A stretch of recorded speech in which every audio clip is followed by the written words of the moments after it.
Ishan Reddy Telangana అమరవీరుడు. July 31, 2010 నాటి వారి ఆత్మార్పణ స్మృతిలో వారికి అంజలి ఘటిస్తూ కాసేపు వారిని మనం స్మరించుకుందాం. త్యాగాల పునాదులపై తెలంగాణ రాష్ట్రం నిర్మించబడింది.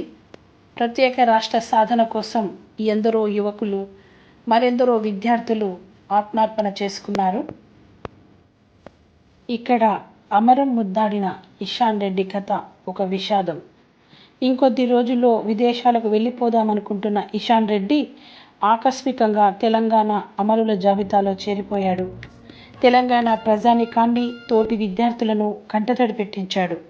కుటుంబానికి మాత్రం తీరని వ్యథను మిగిల్చాడు.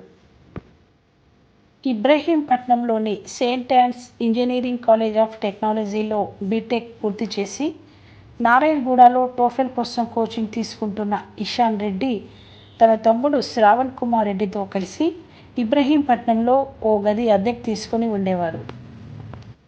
ఈ క్రమంలో 2010 జూలైలో ఉప ఎన్నికలు జరిగాయి. ప్రత్యేక తెలంగాణ ఆకాంక్ష కోసం రాజీనామా చేసిన 12 మంది టీఆర్ఎస్ అభ్యర్థులు ఎన్నికల బరిలోకి దిగారు. వీరిలో 11 మంది విజయం సాధించారు. ఈ ఎన్నికల నోటిఫికేషన్ సమయాన్ని పురస్కరించుకొని ఈశాన్ రెడ్డి ఉస్మానియా విశ్వవిద్యాలయంలో ఉన్న మైసమ్మ గుడి దగ్గర ఒక ప్రతిజ్ఞ చేసినట్టు అతడి దగ్గర లభ్యమైన సూసైడ్ నోట్ ద్వారా తెలిసింది. అందులో ఏముందో ఒకసారి గమనిస్తే, రాజీనామా చేసిన టీఆర్ఎస్ ఎమ్మెల్యేలంతా ఉప ఎన్నికల్లో గెలిస్తే మైసమ్మ తల్లికి నా ఆత్మ బలిదానాన్ని మొక్కుగా చెల్లించుకుంటాను అని మొక్కుకున్నాను, నా మొక్కును తీర్చుకున్నాను అని రాసి ఉన్నట్టుగా తెలిసింది. అంతేకాదు, తెలంగాణ ద్రోహులుగా కొందరు రాజకీయ నాయకుల పేర్లను కూడా ఈశాన్ రెడ్డి పేర్కొన్నాడు. ఏది ఏమైనా తెలంగాణ ప్రాంతంలో మొదటి నుండి జరుగుతున్న ఉద్యమాలు విద్యార్థులను, అమాయకులను బలి తీసుకున్నాయి. 1947 తెలంగాణ సాయుధ పోరాట కాలంలో దొడ్డి కొమరయ్య తొలి అమరుడుగా రికార్డయ్యాడు. 1952 ముల్కీ ఉద్యమంలో మహమ్మద్ కాసిం తొలి అమరుడుగా రికార్డయ్యాడు.